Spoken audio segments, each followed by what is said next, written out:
Hello and welcome back to The Purposeful Shift. I'm Emma Bryant and I am really glad that you have chosen to spend some time with me today. In today's episode, I am exploring procrastination, how it impacts us, how we can think differently about it, and whether actually it's simply something we need to become more curious about rather than try to avoid or solve. So I'd like to start with a question. Have you ever had something on your to-do list that really mattered to you, but somehow, despite your best intentions, you just couldn't seem to start? Perhaps it was an email that you needed to send, or a report that you needed to write, a difficult conversation that you knew you needed to have, or maybe it was something really, really exciting. Maybe you were planning on launching a business or recording a podcast or applying for a course or starting a creative project that you have been thinking about for months. But instead of getting started on the one thing that you really want to do, the thing that really feels like it matters to you, you found yourself doing literally almost anything else instead. So for me, it's things like tidying the kitchen or replying to messages or doom scrolling on Instagram. And all the while, the thing that you actually really wanted to do stayed exactly where it was, not getting done, waiting for your attention, waiting for your time. And I've been thinking about procrastination quite a lot recently. And I don't feel like I am particularly bad at managing my time, but I do have lots and lots of ideas bouncing around in my mind. And I've started to notice that the things that I put off are very rarely things that I don't care about. It's quite the opposite, actually. They're things that matter most to me. So over the past few weeks, I have been trying to define something that should be quite straightforward. I have spent more than 20 years working in marketing, largely with charities over the last 10 years. But over the last couple of years, I've realized how much I really enjoy working with women who are running small heart-led businesses. So up until recently, my offer or my focus was on helping women to develop their ideas and to start or grow their own heart-led businesses. But what I kept finding was that nearly always the problems that the women had that I was working with came back to marketing as their biggest stuck point, their visibility, their position, their marketing of their business. And this is something that I know, it's something that I've been doing for kind of 20 plus years. So if I started to apply marketing into the work that I was doing with these amazing women, it enabled me to do something that I feel confident and knowledgeable about, something that I love, which is helping them to find clarity about who they serve, how they talk about what they do, and how they communicate that confidently. But the slightly ridiculous part about all of this is that is exactly the work that I help other people with. Yet when it comes to doing it for myself, I found I was putting it off.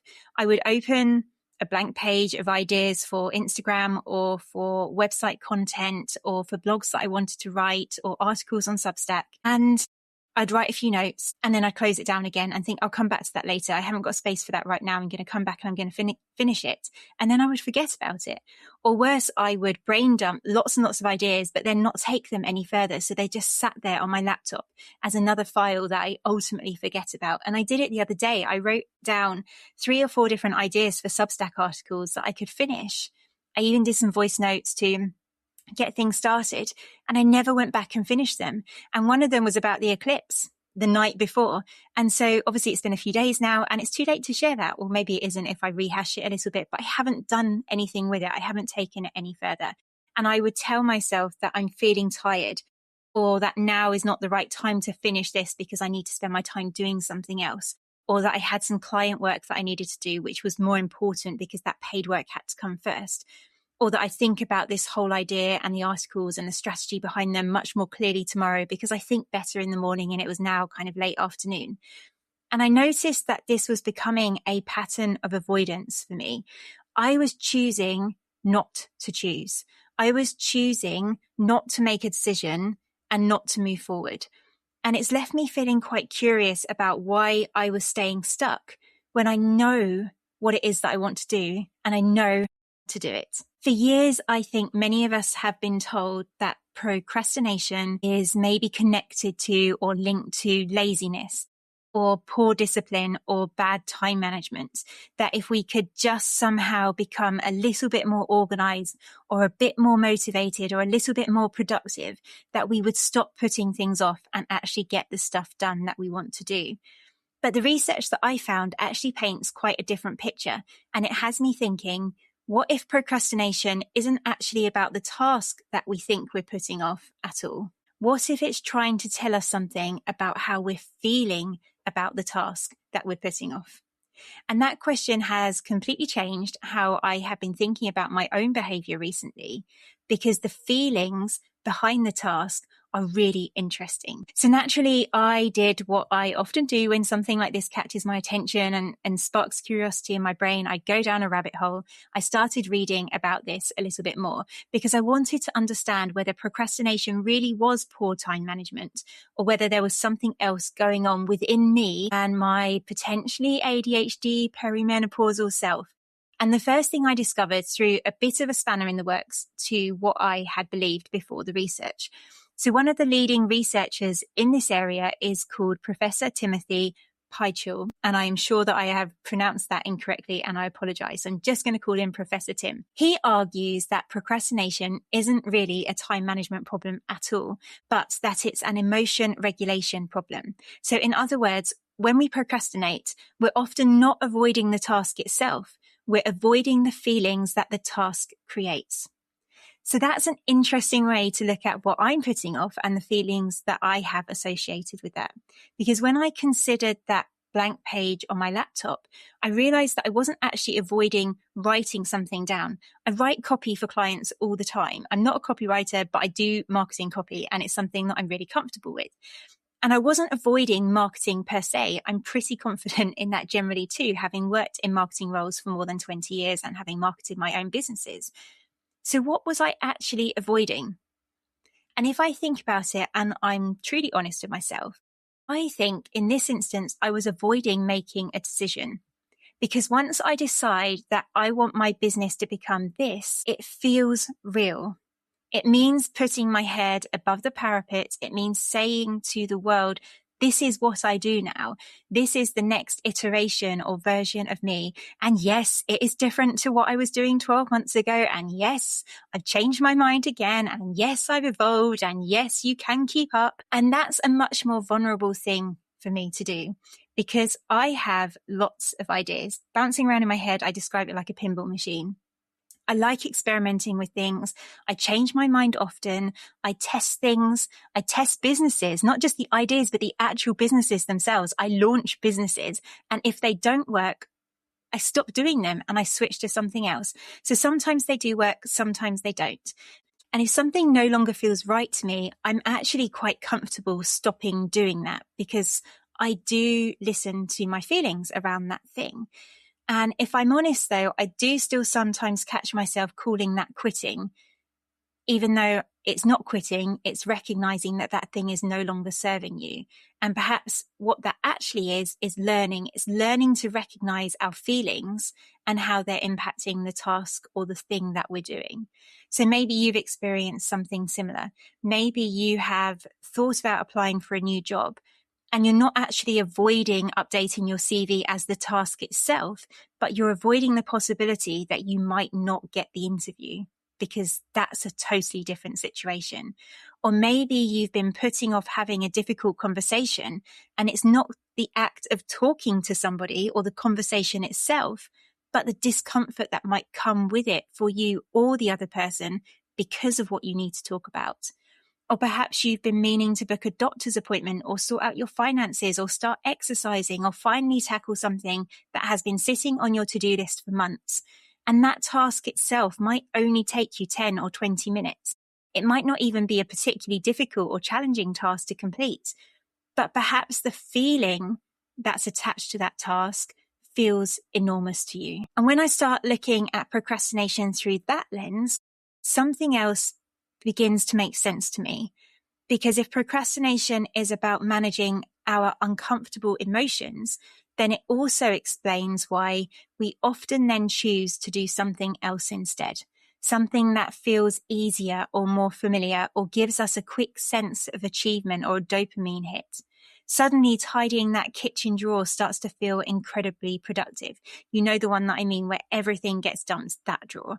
Or replying to emails becomes strangely urgent, even though all of those emails, they can just wait. Nothing there is actually urgent. It could wait till the next day. Or organising a cupboard of towels and linen before your next guest arrives to stay with you in 3 weeks feels like an excellent use of your time right now. And of course, those things aren't likely to be more important than the task that we're putting off. But for just a few moments, they make us feel better because they don't challenge us, and the feelings associated with them are different to the feelings that are associated to the task that we are putting off. So Professor Fuschia Sirois, which I'm 100% sure I'm pronouncing incorrectly, so I'm just going to call her Professor Fuschia because that's a beautiful name, whose research also focuses on procrastination. She describes this as short-term mood repair, where we choose the thing that helps us feel better in the now, even when we know it's likely to make us feel worse later. And the activity might not make us feel worse, but the fact that we've delayed more might make us feel worse. And I thought that phrase was really interesting because to me, that's exactly what it feels like. For a little while, we've escaped this discomfort. I feel better about myself for a period of time, but then something else creeps in. It's another feeling. Maybe it's a guilt or a feeling of frustration. The thought that we really should have just started yesterday and we've put that thing off yet again. And though the task hasn't changed, all of a sudden the emotional weight and the feelings that we're carrying around with that task become even more heavier than they were before because we put it off and because we've added these extra layers on top of guilt and frustration. So I thought that was a pretty scary thought, that the more we procrastinate, the greater the feelings attached to doing the task, and potentially the harder it will still become to just get on and do it. And I wondered if you've ever noticed that the longer you leave something, the bigger it seems to become. And in my experience, it's not often because the task itself has changed, but because the story in my head about the task has changed. And what might have started as a really simple 20-minute job somehow turns into this enormous thing that could hang over me for hours or days, maybe even weeks. And I think, I'll just get to it tomorrow. It's not as important as this other thing. Until you get to a time when you just can't put it off anymore. Perhaps there's a deadline associated with it, or somebody's coming to stay and you just need to clear the spare room, or whatever it might be. And you have to face it. And maybe it then feels 10 times harder to start than it would have if you just started in the first place. Maybe it's because every day that we don't do the thing, we're adding something else to it. We're adding guilt or frustration or pressure or shame or embarrassment. None of those negative emotions are what we want to be feeling. And then it's no longer just the task that we have to face. It's everything that we've been thinking about the task whilst we've actually been avoiding it for however long that period of avoidance might have been. And one of the things that really resonated with me whilst I was listening to a book called Powerful by Maisie Hill was her encouragement to become curious about our behavior rather than immediately judging ourselves for it. So instead of asking ourselves, why am I like this? Or why can't I just get on with it? She encourages us to ask different questions like, what's going on for me today? What do I need? What's making this feel difficult for me right now? And I like this much more compassionate exploration of procrastination. I think we often jump straight into criticizing ourselves before we've taken the time to understand what's actually happening in our minds and in our worlds around us. Maybe we do genuinely feel distracted or tired or overwhelmed right now. Maybe we're trying to make a decision that feels much bigger than the task itself. And I'm facing a couple of those at the moment in relation to my marketing business. The tasks themselves are small, but the implications are large. And I don't want to feel like I've made the wrong decision or that I should have done something slightly differently and it's going to come back to bite me on the bum later on. There's also another idea that often gets mentioned when people talk about procrastination, and it's called Parkinson's law. It's a really interesting observation that I think many of us will recognize. And it suggests that work expands to fill the time that we've given ourselves to complete it. So if you are given 2 days or 1 month for the same task, you will take that time to do the task. So I personally find deadlines helpful. Well, I think I find deadlines helpful but I still leave things to the last minute quite often, which makes me wonder if I gave myself less time or false deadlines, how that would impact me. So for example, on my MA course, we've got 3 weeks until our next assignment deadline. And I know that I will be rushing to finish it in that last week rather than just doing it now and getting it finished ahead of time. So if I could set myself a false deadline for maybe 1 week's time so that I'm 2 weeks ahead of schedule, but actually I've tried this before. And if I'm honest, I think I would know that I've invented the deadline. So what happens to me then is that I tend to just ignore it anyway and go back to the original deadline. So I don't think that's actually that helpful for me. But I think deadlines are helpful generally. And I also think there's a difference between choosing to leave something until later or spending weeks carrying that around in our heads. So one gives us space. We choose to sequence tasks. We delay starting something and we allocate it into its own time slot in the future. That gives us control. That is our choice. We are exercising our power about when we do that thing. The other, where we're carrying that around in our head for weeks and we're still putting off starting and finishing, that quietly drains our energy. That's hanging around in our minds, waiting to be done, wondering when it will be its turn, asking constantly, like the child in the car, are we there yet? Are we there yet? And maybe that's why procrastination can feel so exhausting if we're not recognizing it. Because if we're not doing the task, maybe we're still thinking about it. And if it's a big task or the feelings attached to the task, however big it is, if the feelings are big, then the chances are that we are quite often thinking about it. And if we haven't allocated it a time or a deadline, and it's just sitting there in our minds, waiting its turn, queuing, then of course it's going to be exhausting. It's going to be taking up our brain space. So one thing that kept coming back to me while I was thinking about all of this is that if procrastination is trying to protect us from our own uncomfortable feelings like guilt, frustration, etc., then perhaps trying to force ourselves through those feelings isn't always the answer. So obviously deadlines matter, discipline matters, but I wonder if we have become so used to criticizing ourselves that we don't give ourselves the space and time to think about what the task is actually asking of us. Yes, it might be a small task, a decision that seems simple, something that should only take 5 to 10 minutes, but maybe the consequences of that small task are big. So maybe it's asking us to make a difficult decision, like the legal structure of my business, or it's asking us to risk getting something wrong, which is small in the moment, but then we have to own that later on, which could have longer term consequences.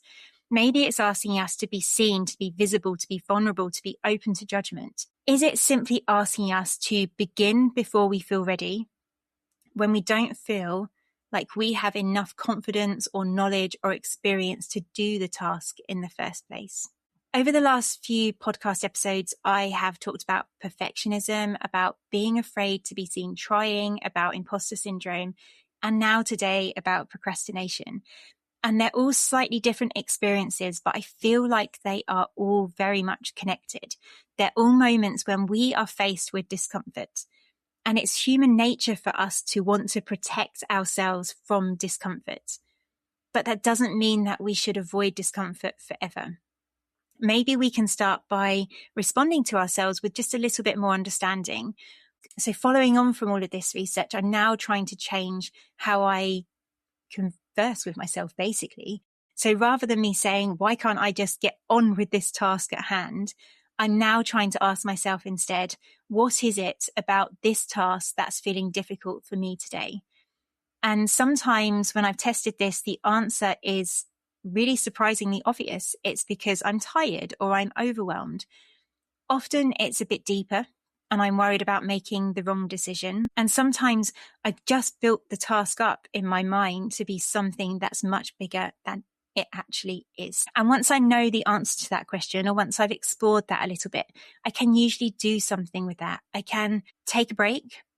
I can sequence the task and put it somewhere else in my calendar, or I can break the task down into smaller chunks, or perhaps I can ask for help from somebody else. And sometimes it is just a decision that has to be made, a decision that I don't want to face, but it just has to be done. And you know that moment when you finally make the decision, you finally take the action, and you feel like a weight has been lifted off your shoulders. Sometimes we just need to do ourselves a favor, tackle it face on, get it done, and feel the weight lifting. Because one of the things that I have learned is that thinking about a task and doing the task are two very different things. And thinking about the task rarely makes it any smaller, but starting the task often does. Before we finish today, I would love to leave you with a couple of questions to reflect on this week. So if you can think of one thing that you have been putting off, just one thing, and then ask yourself, what am I actually avoiding here? Is it the task, or is it the feeling that comes with the task? And if it is the feeling, what might help you move forward with a little bit more compassion for yourself? Not by forcing yourself, not by waiting until you feel motivated, but by understanding what your mind might actually be trying to protect you from. So I guess my message from today's podcast is perhaps procrastination isn't something that we need to keep fighting, but something that we just need to be a little bit more curious about. Because once we understand what procrastination is trying to tell us, we can stop seeing ourselves as lazy or unmotivated or lacking discipline, which are all really unfair. And instead begin asking ourselves a much more helpful question like, what do I need to do in order to take the first step today? Thank you so much for listening to The Purposeful Shift. If today's episode resonated with you, I would love to continue the conversation through my weekly newsletter, where I share reflections, practical exercises, and gentle prompts inspired by these episodes. You can find the link to sign up in the show notes. Until next time, take care of yourself, keep following your curiosity, and remember, sometimes the hardest part isn't actually finishing the task. It's understanding what has been stopping us from starting. I'll see you soon.